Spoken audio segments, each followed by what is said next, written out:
Chesapeake Beach Ethics. Oops. Start again. I'm calling to order the meeting of the Chesapeake Beach Ethics Commission on December 1st, 2021 at 1 p.m.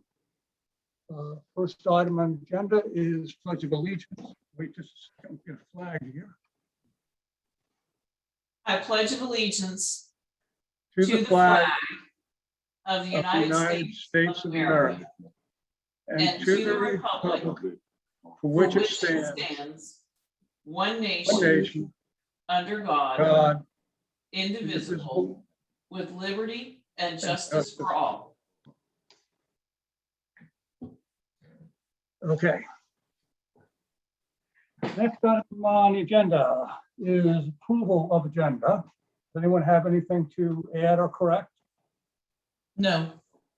Hearing none, the agenda, which is on the screen right now, is our agenda.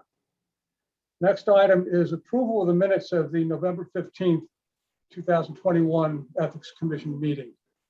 I have one point I want to make. Attached to the minutes is a November 23rd email from me to Ingrid and Peter. I don't think that should be part of the minutes. It's not, and I think, here's what I think, and Fred, weigh in if you need. Bill? I think we're morally and ethically required Bill? to keep Sharon, all our Phil, records. Sharon's got a point, I think. Sharon? Bill, that was just for your all's information. Oh, That won't okay. be attached to the That's minutes. not a text. All right, thank you. That takes care of that.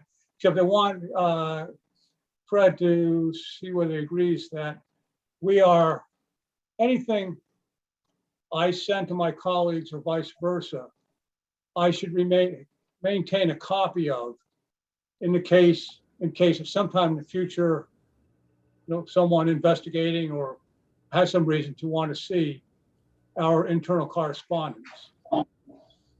I don't know whether that's legally required, but I think it's the proper thing to do. I agree.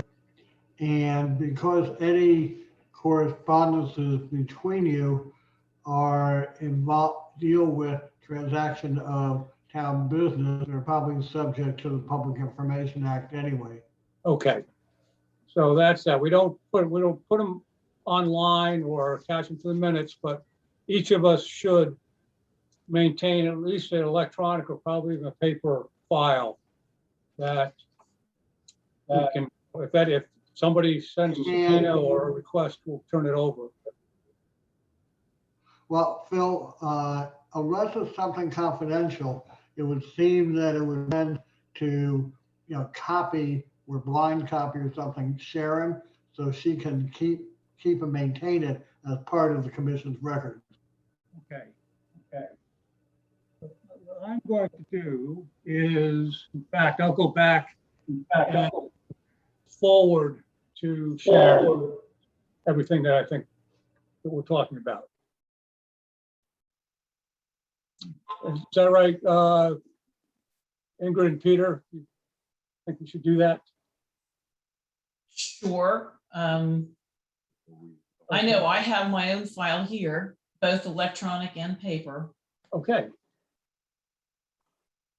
Okay, next item on the agenda is whether the ordinance should be amended regarding the employment of children of town officials.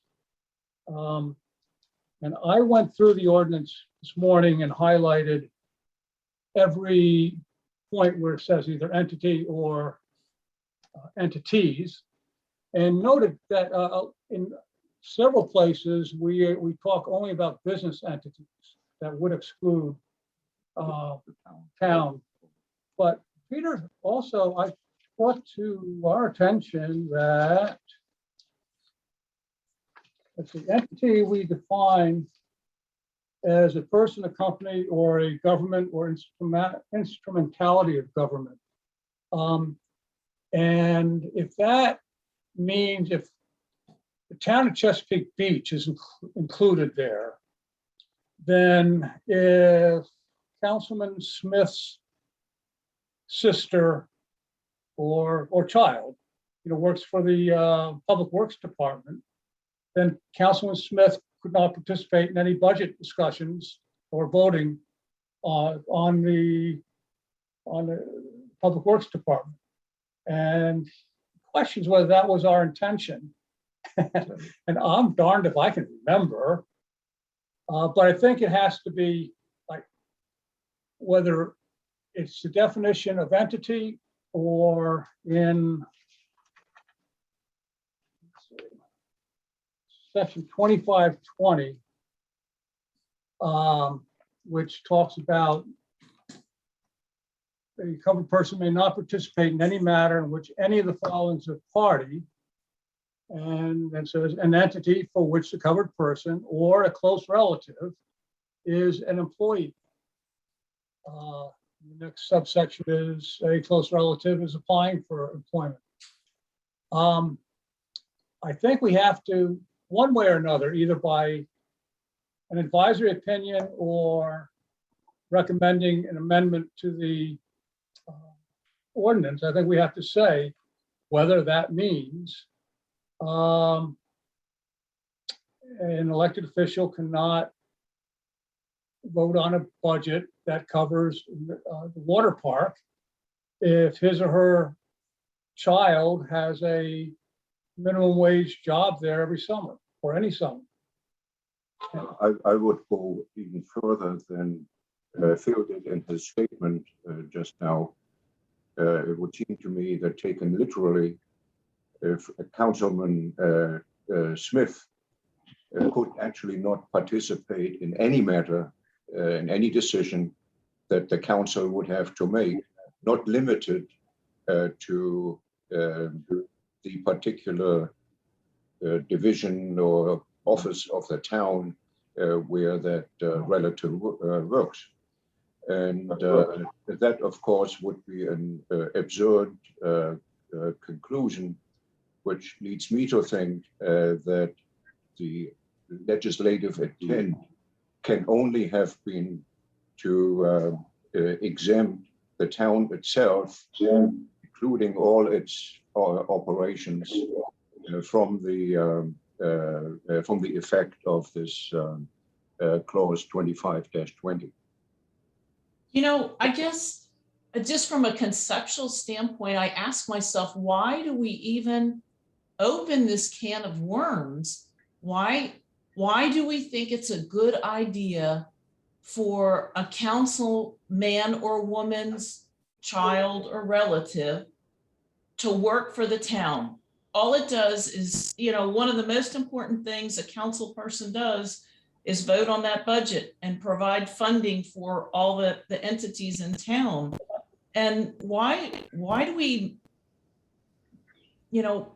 bring this, and as well as funding the hiring person, whoever that person is? Why do we think it's a good idea that one of the officials' relatives is employed by the town? I guess I'm scratching my head. And of course, yes, if I were a child here in town, I would probably think the water park's a fun place to work. It's close, it's convenient, but are there not other places I could work other than that water park? Is that such an obstacle if we say, hey, no employment by town officials' relatives? Because, if I had a child who wanted a position at the water park and for whatever reason did not get that job, yet I see Councilwoman Smith's child working there, the first thing I'm going to think of is, well, that child got that position because of his or her mother, and my child didn't get the job. It just engenders that bad feeling of, the nepotism, I guess. It just opens the door to it. Why do we even want that?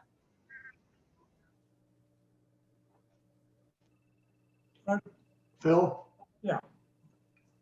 If I may, just a question for Holly. I'm not local and I don't know about the water park. Holly, can you enlighten me and maybe us, is the water park a town entity, a town agency? Is it a nonprofit? Is it a business? What is it? Yes, the water park is an entity of the town. So it is a separate budget from the general fund. It's an enterprise fund, so it is self-supporting, but it is absolutely an entity of Chesapeake. Okay, thank you, Holly. I appreciate that. Thanks. And the head, I believe, the director of the water park is an officer of the town, an official of the town, I believe. I'm assuming that she does all the hiring, but I don't know. I don't know who else would. I don't know whether she has sole and exclusive hiring competence or whether she has to get internal approval from, for example, the mayor or the town administrator.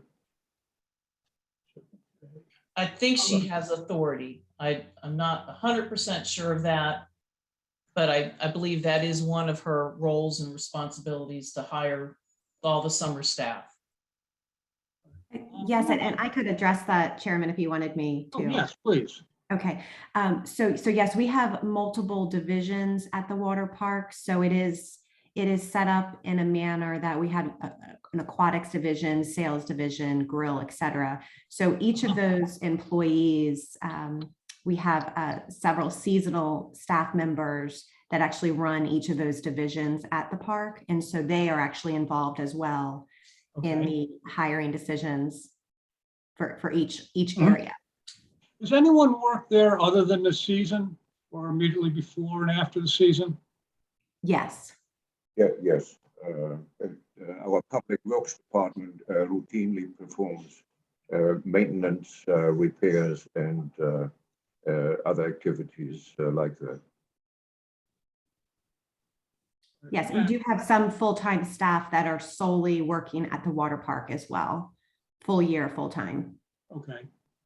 But, and what triggered my interest in this was, I believe, children working during the summer as lifeguards or assistants. We All did right. see that in some of the financial disclosures. And one thing I can't get out of my mind is this. When my grandfather died in the late 30s, the mayor of Newark, came to his wake and told my grandmother what a great guy Dominic was, a great artist, great Irishman. And she says, yeah, but the last couple of years have been, we've had some problems. He didn't leave me anything. And the mayor said, okay, fine, Lily, I'll come down to my office Monday morning. And then she worked there for this town, for the city, for the next 15 or 20 years. I don't think that's a good system of government. Maybe not a best practice. On the other hand, the most powerful political slogan ever is "to hell with reform." Right? In reaction to, people saying, let's keep everything clean and no suspicion of it not being clean, et cetera, gets to the point when people say, no, that's BS. And so going directly, and I don't have an answer to that. The question in my mind is this: what are the societal costs to the situation that Ingrid gave of my kid applies to the water park, doesn't get the job? There's at least one child of a council member or an appointed town official who did get the job. Versus, like, that's on the one side. And the other side is discouraging people from holding office because, through no fault of their own, the child can't get the summer job again or ever. And I think these are factors that have to be considered. And I don't know what the answer. I'm hoping we don't make a decision today. I want to have this conversation, think it through. Now, Sure. one of the things that Peter is pointing out is that, which I hadn't really understood until he just said it. All right, a covered person may not participate in any matter in which any of the following is a party: an entity for which the close relative is an employee. The natural reading of that is the child is an employee of the town of Chesapeake Beach. Therefore, the council member couldn't participate in any matter involving the town of Chesapeake Beach. Is that right? That's Okay. I think that would be my reading of Yeah. the section. Okay, so if we wanted to, well, I think we have to amend that subparagraph to in either, no, we got to say, paren, this means if a close relative works for the town of Chesapeake Beach, the council member is barred from any participation, period. Or we would amend it to say, if the council member's close relative is employed in a seasonal job at the water park, the council member is barred from participating only in matters directly affecting the water park. We have to do one or the other. Why must be limited to the water park? Hmm. Getting back to Yeah. Phil's hypothetical about Councilman Smith.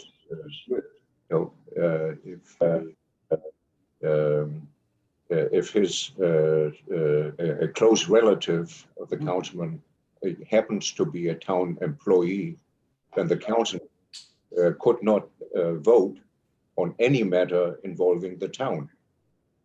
And my thinking is that is to me obviously an absurd way to read this to read this paragraph 2520.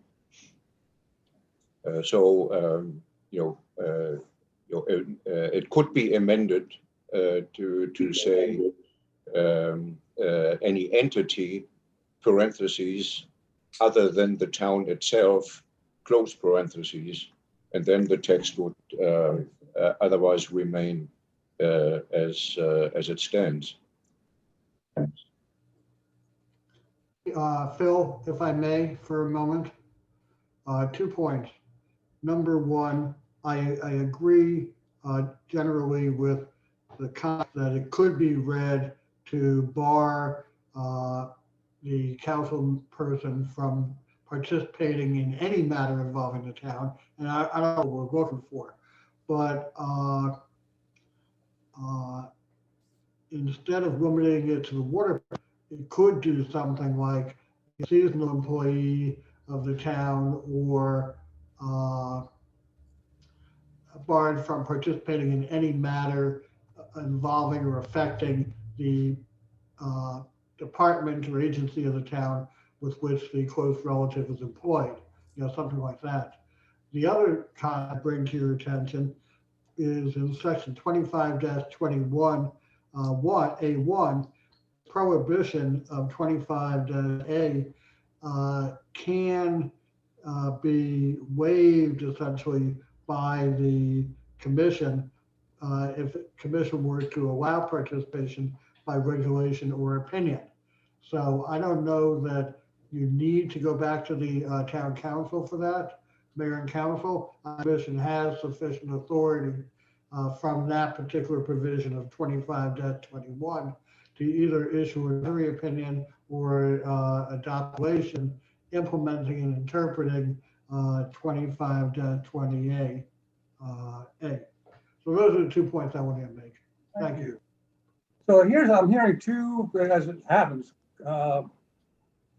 2 points. One possible solution is simply you cannot serve on the town council if you have a close relative working for the town. That's one possibility. The other is well, then there's several others. One is you're not affected at all in participating in any matter as an elected official by the fact that you have a close relative working somewhere in the town, or your participation would be limited as to matters affecting the specific department that your relative works in. Or we wouldn't, well, anyway, so that's, then we get into seasonal and the limitations. I think the weakness of this third approach is that, you know, once we start legislating, the next thing, there's an event or a situation which to which the refined language doesn't apply, or it leads to an undesirable result. So then we'll have to go back to the council. We have to come up with yet another amendment, another refinement, go back to the town council and say, please amend our ordinance. And that is something that just as a matter of principle and efficiency of, I shouldn't say efficiency, of not cluttering up our ordinances with excessive detail. And that is something that I think we should avoid.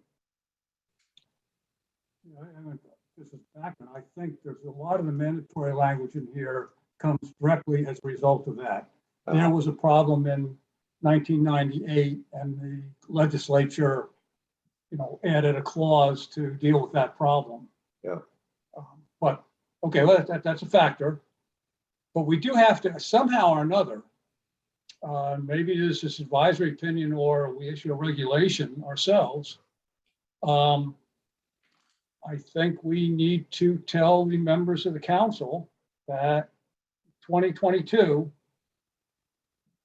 their children cannot be hired by the water park, or tell the members of the council that 2022, if your child gets hired, here's the consequences as far as you're participating. Yeah. We have to give them that guidance, otherwise it's just a trap. So my suggestion is we mull this over, and I wonder if we should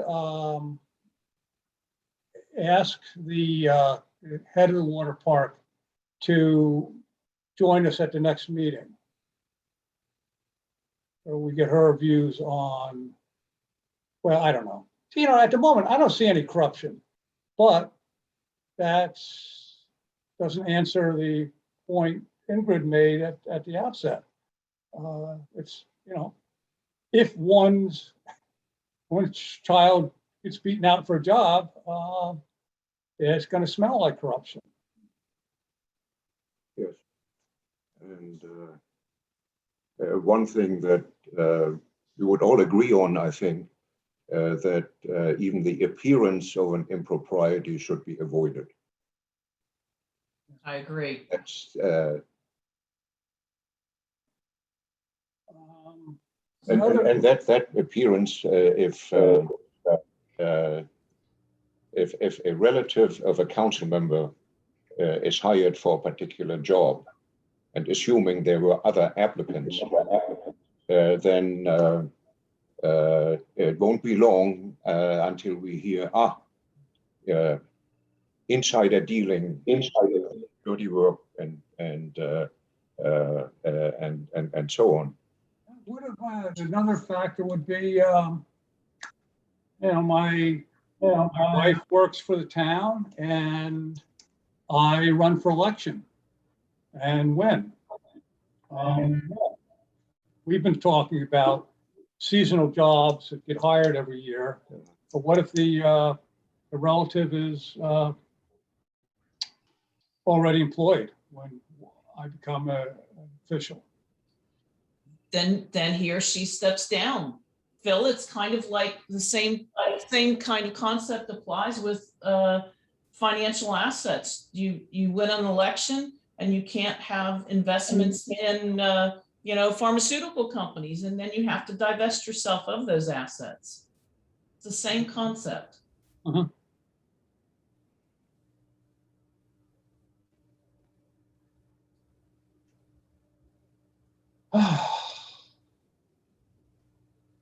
Well,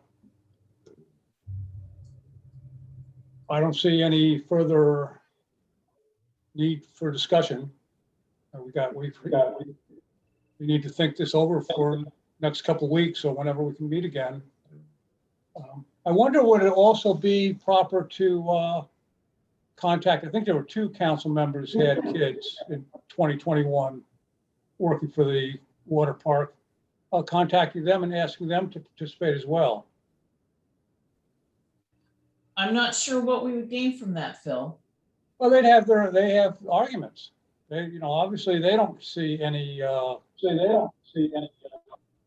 any problems.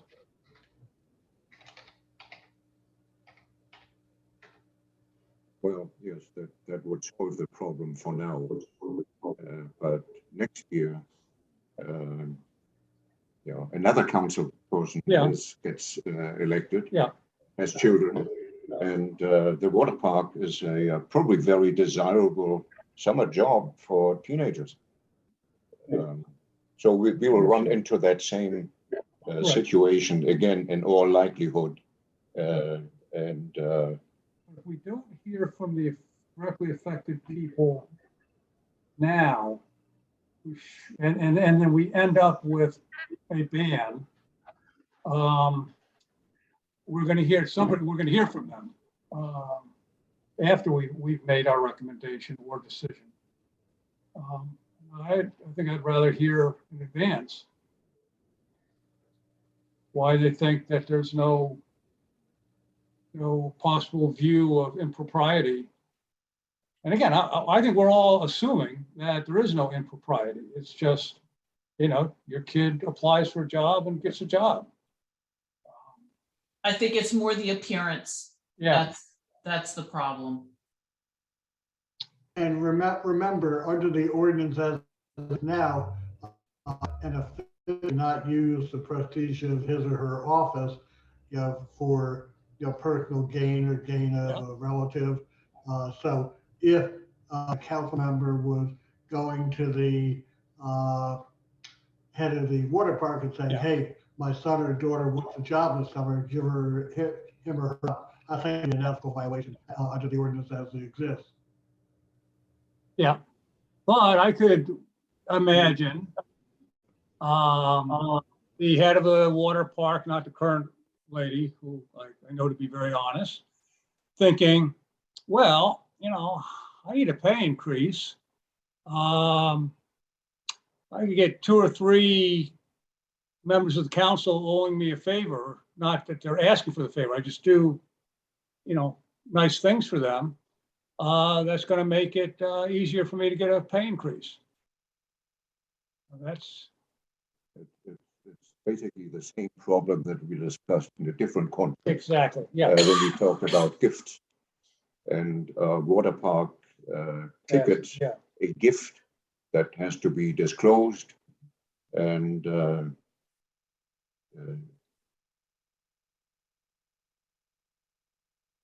remind me how we came out on that one. We came out that the water park is not giving Gifts. plain old gifts to elected officials, that they will make available for, in the case where an elected official wants to give the tickets to other government officials in other towns as a gift from the town, that's okay, but not the giving it to the voters. In any event, the town, a responsible town official, told us that they would discontinue the practice of giving water park tickets to council members, and would allow it to be given to the mayor on the assumption that the mayor is using them, as apparently he has done in the past, to gain good public relations for the town with respect to other government entities and neighboring towns and whatnot. Yeah.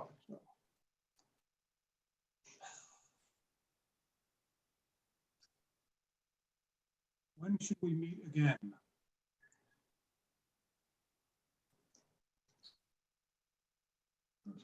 January calendar. Maybe Hey, Sharon, Yes.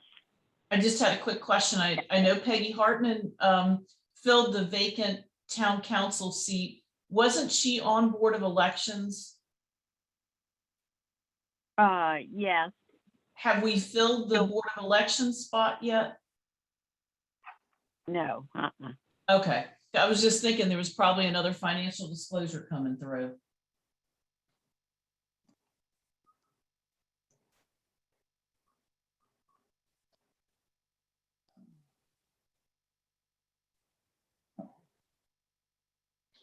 January. Does anyone have any time in January that they're not available? Other than What date? any of them? That's what I'm not going anywhere. Phil, I'm out the second week. Okay, that's the 10th, right Yes, through the 15th. Okay, right. That week is not good for me. all right. How about the third week? The one starts on Sunday the 16th. I'm out the 17th and 18th. Okay. We can do the following week, or we could do the Wednesday, the 19th, or Thursday, 20th, Friday, the 21st. How about Thursday, the 20th? Okay with me. Yeah.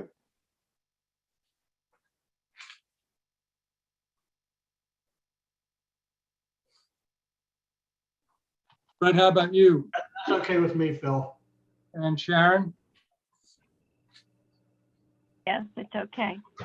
Okay, it's okay with me. So that's where we are. 1 o'clock, Phil? 1 o'clock. Last item on the agenda is comments by commissioners and members of the public. Have a great holiday season, everybody. Yeah. Anyone else?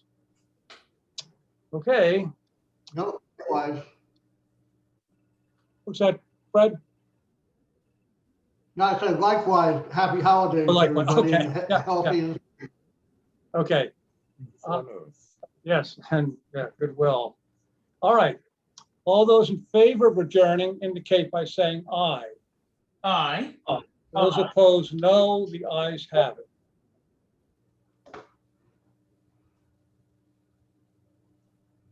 Okay. Ingrid, Yes. Yeah. still waiting. I'm not surprised. I can't even get anybody but the phone. So I'll use it for next year's taxes. Phil? All right, everybody, be well. Holly and Sharon. No, all right, I didn't hear a majority voting to adjourn. We have the minutes from the November 15th meeting. Does anyone have any? No.